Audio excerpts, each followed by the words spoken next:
Kemudian ada lagi pertanyaan yang sangat menarik yang perlu saya jelaskan, yaitu adalah apakah boleh merokok dan ngopi ketika kita berwirid?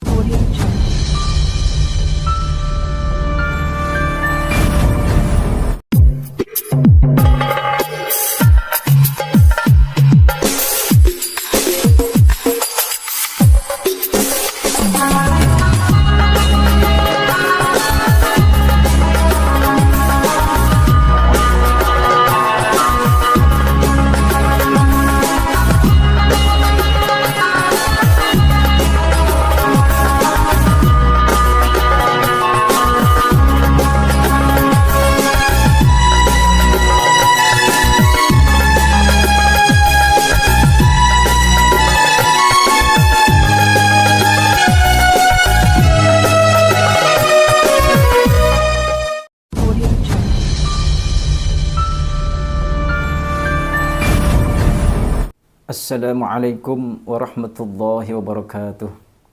A'udzu billah, bismillah, alhamdulillah. Wassalatu wassalamu ala Rasulillah wa ala alihi wa ashabihi wa mawalah. La haula wa la quwwata illa billah, amma ba'd. Saudara-saudara pemirsa setia channel Majmu'atul Hikam rahimakumullah.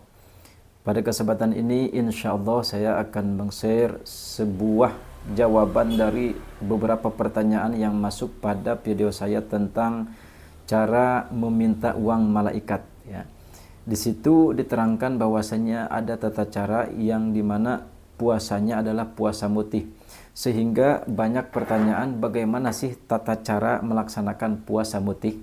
Pada kesempatan ini insya Allah saya akan menjawab tentang hal itu dan mudah-mudahan bisa jadi wawasan untuk kita semua bagi Anda yang mungkin akan mengamalkan. Namun sebelum saya lanjutkan, bagi Anda yang mungkin baru bergabung, silahkan diklik dulu tombol subscribe, like, komen, share sebanyak-banyaknya kepada saudara dan rekan-rekan kita semua. Baik, saya lanjutkan. Di dalam video saya yang berjudul cara meminta uang malaikat, terdapat berbagai macam pertanyaan-pertanyaan tentang puasa mutih. Di antaranya adalah, Assalamualaikum Pak Ustadz, bagaimana tata cara puasa mutih? Nah, jawabannya adalah puasa mutih yang pernah saya dapatkan ijazah dari guru saya, di antaranya adalah ada dua macam. Ini mungkin yang saya ketahui ya, mungkin ada lagi puasa-puasa mutih yang belum saya ketahui, yang belum saya riadohi. Bagi Anda yang mungkin mengetahui puasa mutih selain yang saya jelaskan pada kesempatan ini, silahkan di-share pada kolom komentar ya, sehingga bisa menjadi wawasan dan pengetahuan untuk kita semua.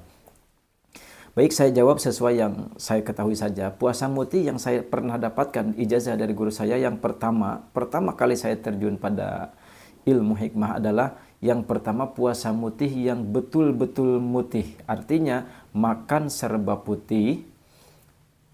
Ketika sahur dan ketika kita berbuka hanya nasi, garam, dan air putih saja. Ini adalah puasa mutih yang pertama. Sehingga jangankan tahu tempe, jangankan daging, telur, ikan, tahu tempe saja dan sayuran ini tidak boleh. Ini puasa mutih yang pertama. Dan puasa mutih ini bukan berarti kita harus memakai serba baju putih.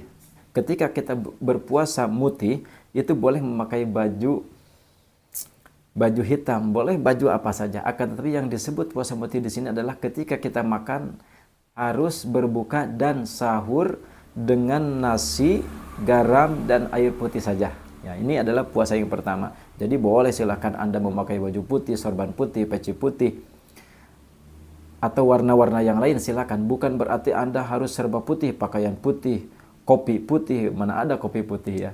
Kemudian Anda memakai baju putih, celana putih, kacamata putih dan lain sebagainya, bukan seperti itu. Akan tetapi ketika kita sahur dan berbuka, silakan untuk tata cara mutih yang pertama ini adalah sahur dan berbukanya hanya nasi putih, garam putih, dan air putih saja. Nah, ini yang pertama ya.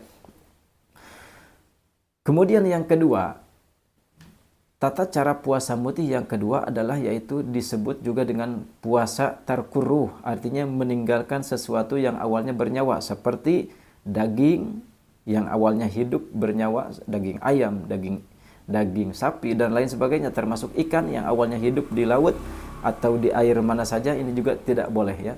Wa makharaj, dan termasuk sesuatu yang keluar dari hewan tersebut. Seperti apa? Seperti telur, kemudian susu juga sama-sama tidak boleh karena ini adalah sesuatu yang keluar dari hal yang bernyawa. Telur dan susu juga tidak boleh. Ini puasa yang kedua.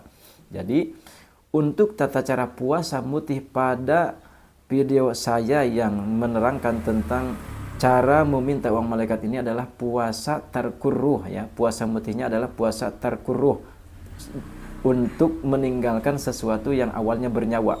Seperti halnya daging, susu.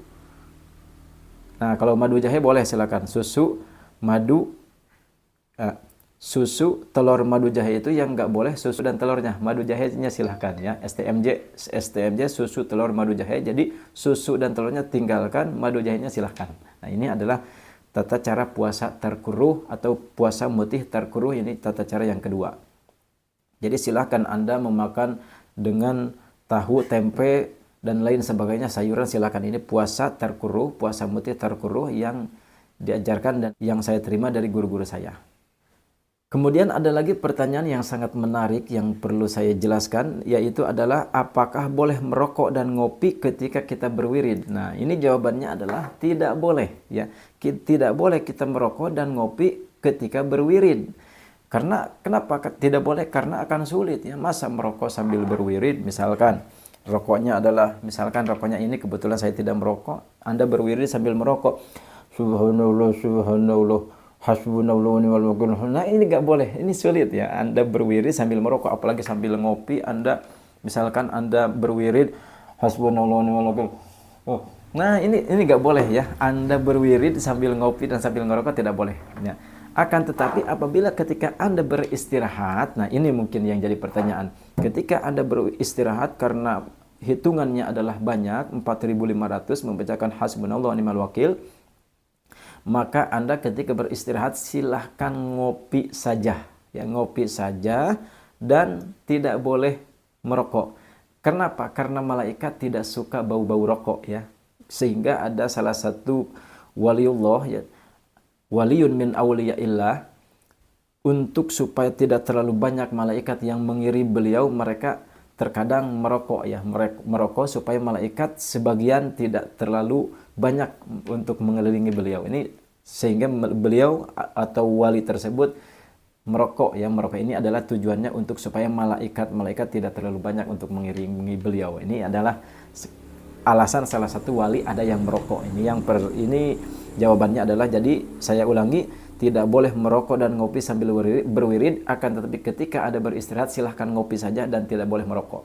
Termasuk ketika Anda malam Jumat terakhir, yang ketika Anda tidak tidurnya itu adalah silahkan Anda ngopi tapi tidak boleh merokok. Karena ketika malam terakhir, malam Jumat tersebut, insya Allah kalau Anda termasuk orang yang dipilih oleh Allah Subhanahu wa taala, akan didatangi seorang malaikat ya, salah satu malaikat yang dikirim oleh Allah Subhanahu wa taala. Akan tetapi ketika Anda nantinya misalkan ketika malam Jumatnya walaupun Anda tidak tidur akan tetapi Anda merokok, ini dikhawatirkan malaikat yang akan datang kepada Anda akhirnya nanti menjauh lagi. Nah, pergi lagi tidak jadi menemui Anda. Nah, ini jadi saya sarankan tidak boleh merokok ya, tidak boleh merokok. Akan tetapi silahkan untuk ngopi, makan dan lain sebagainya ya. Akan tetapi saya sarankan tidak boleh makan terlalu banyak karena nantinya insya Allah akan membuat Anda ngantuk berat ya. Ini pertanyaan yang kedua.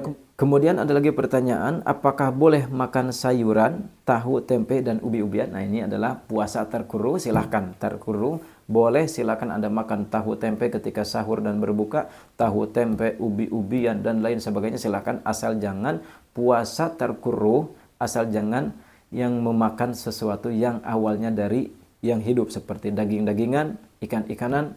Kalau daging-dagingan boleh maksudnya ya. Kalau daging-dagingan boleh, ikan-ikanan boleh karena itu ikan bohongan, daging bohongan silakan. Tapi ikan betulan, daging betulan ini yang nggak boleh ya. Termasuk Anda bakso, ini juga kan awalnya dari daging. Ini kalau bakso-baksoan silakan, tapi kalau bakso betulan jangan. Nah, ini adalah yang harus dihindari ketika kita puasa tarkuruh. Jadi kalau tahu, tempe, ubi-ubian silahkan Anda makan, tidak apa-apa. Kemudian ada lagi pertanyaan, lalu bagaimana niat puasa mutihnya Pak Ustadz? Nah ini juga pertanyaan-pertanyaan yang sering masuk. Tata cara niat yang harus Anda lakukan adalah, salah satunya adalah ada dua niat ya. Yang pertama, nawaitu shauma ghadin litahsilil maqasidi sunnatan lillahi ta'ala. Ini yang pertama. Saya ulangi, nawaitu shauma ghadin litahsilil maqasidi sunnatan lillahi ta'ala. Kemudian niat yang kedua adalah apabila Anda tidak memakai niat tersebut, ada lagi niat yang kedua adalah nawaitu shauma ghadin liqada'i hajati sunnatan lillahi ta'ala. Saya ulangi, nawaitu shauma ghadin liqada'i hajati sunnatan lillahi ta'ala.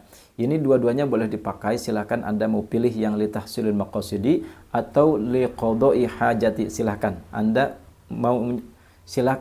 maunya memakai niat yang mana.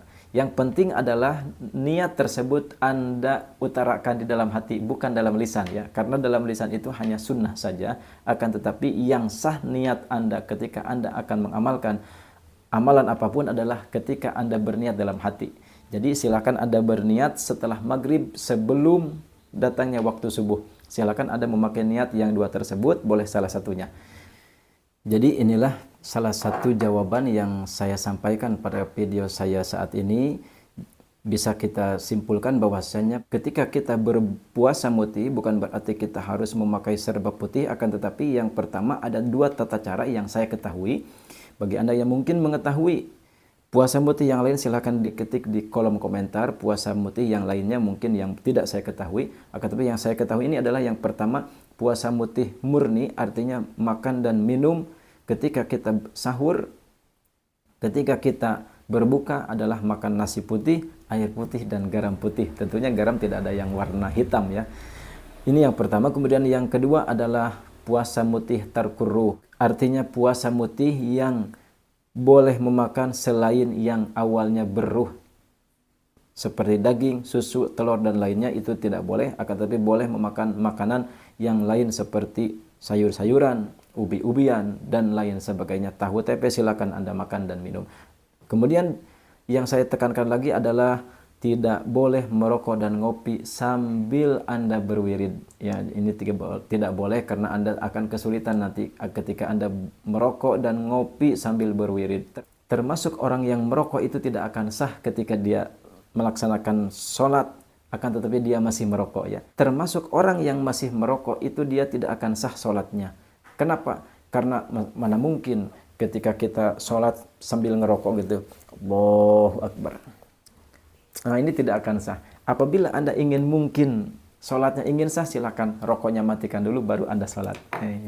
Ini termasuk hal-hal yang mungkin adalah jawaban-jawaban yang mungkin Anda butuhkan ketika kita akan melaksanakan amalan-amalan tersebut, sehingga ketika kita sudah tahu jawabannya kita akan lebih mantap lagi untuk mengamalkannya. Saya doakan mudah-mudahan bagi Anda yang mungkin akan mengamalkan amalan ini, semoga Allah Subhanahu wa taala kabulkan. Amin ya Allah ya rabbal alamin.